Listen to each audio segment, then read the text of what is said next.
Sud Radio, le grand matin week-end, 7h-10h, Maxime Liédo.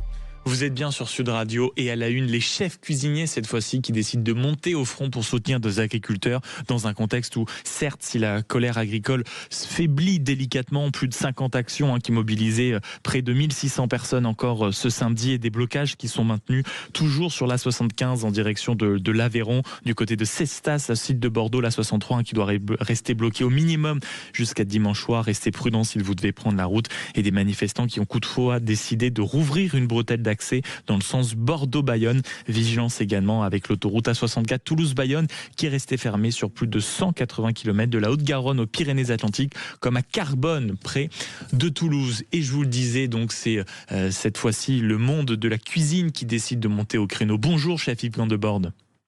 Oui, bonjour tout le monde. Merci beaucoup d'être avec nous en ce dimanche matin. La colère des agriculteurs, des points de blocage encore actifs en France, je le rappelais un instant, et des chefs français, certains de vos confrères qui décident de s'exprimer. J'imagine que vous en êtes également, chef Gandebord.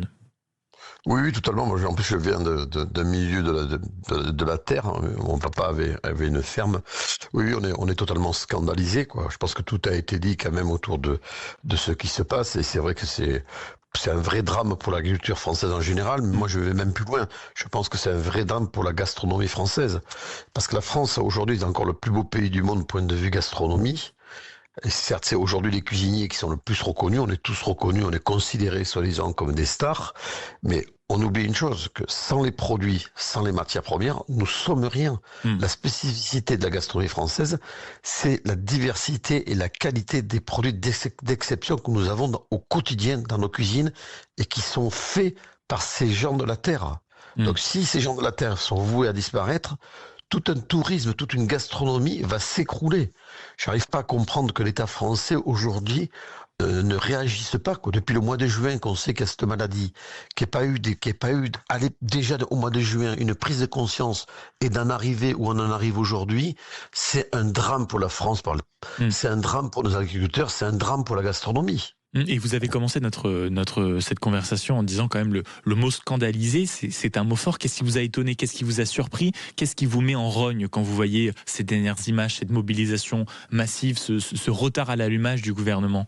Mais ce qui nous a mis le plus en rogne instantanément, c'est quand en Ariège, quand on a fait intervenir l'armée, qu'on a traité ces gens comme si c'était des voyous. Qu'on s'est permis de les rabaisser humainement, pratiquement d'arriver à faire une guérilla civile vis-à-vis d'eux. On est dans une incompréhension totale. Parce que dans l'ensemble, ils ne demandent que de la communication, ils ne demandent des explications. Et aujourd'hui, on a un gouvernement qui systématiquement change de discours, laisse des sous-entendus, envoie des phrases, ils ne se rendent pas compte que ces gens-là sont accros. L'agriculture en France est accro. Et personne ne se rend compte que la France, elle est belle. Qui c'est qui l'entretient? Qui c'est qui entretient nos campagnes? Qui c'est qui entretient nos montagnes? Ce sont nos agriculteurs. Ils sont indispensables pour un écosystème. Et aujourd'hui, nous qui sommes proches d'eux, parce que tous les cuisiniers on connaît pratiquement tous nos fournisseurs de A à Z, tous ces agriculteurs, les vignerons, tous avec qui nous travaillons, ce sont des familles, ce sont des gens qui sont passionnés, ce sont des gens qui vivent simplement, mais qui aident la France à être ce que la France est aujourd'hui, point de vue tourisme et gastronomie. Et on n'arrive pas à comprendre qu'on ne peut pas les considérer, qu'on ne peut pas les respecter. Ça nous paraît complètement ahurissant. Chef Yves Gandebord, vous évoquiez au début de cette conversation également le fait que votre papa avait une ferme, mais qu'est-ce qui, selon vous, a mis le feu aux poudres pour qu'on retrouve une telle intensité? Vous le disiez à l'instant, c'est-à-dire votre proximité que vous avez, vous, en tant que chef, et la plupart, j'imagine, des grands restaurants et des grands cuisiniers, et des cuisiniers tout court, ont une singulière relation avec leurs fournisseurs, leurs agriculteurs, leurs fournisseurs au sens large.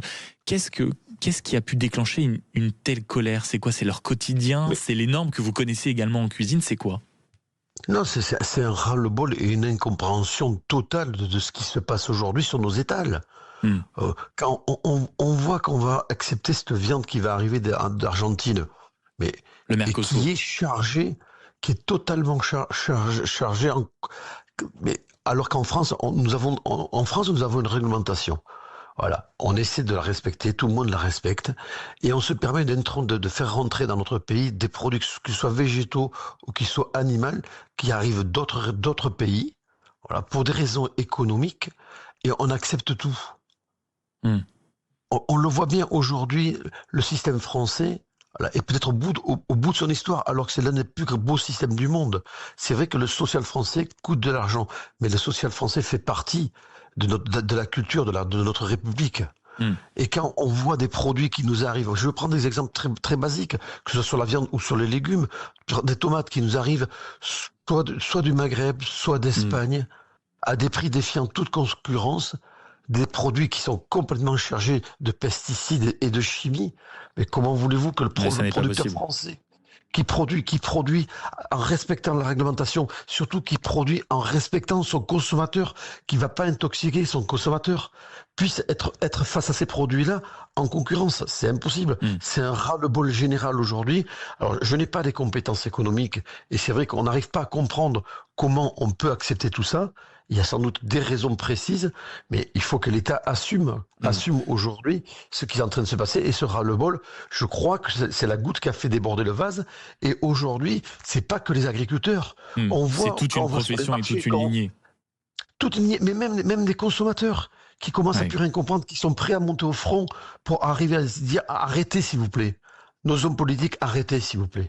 Et encore un mot, Yves Kantebord, vous êtes chef, vous avez une voix qui porte singulièrement, que ce soit dans votre milieu ou ailleurs, les Français vous connaissent. Qu'est-ce que vous dites justement aux consommateurs, aux clients, qui plus est dans cette période de fête, pour les jours, pour les heures et les semaines qui arrivent? Soutenez les agriculteurs, faites l'effort peut-être de mettre 1 euro de plus quand vous allez sur votre marché, on peut les sauver?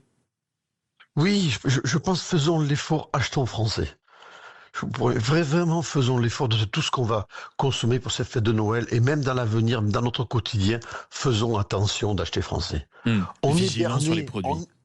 On est berné par la grande distribution, on est berné par l'industrie agroalimentaire.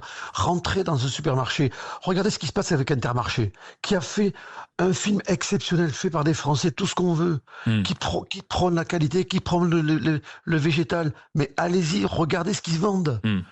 Ces gens-là font que du marketing, ne pensent pas à la santé française, ne pensent pas ne pensent pas aux producteurs, ne pensent pas aux agriculteurs, ne pensent pas à ces gens-là, pensent qu'à eux et à leurs finances.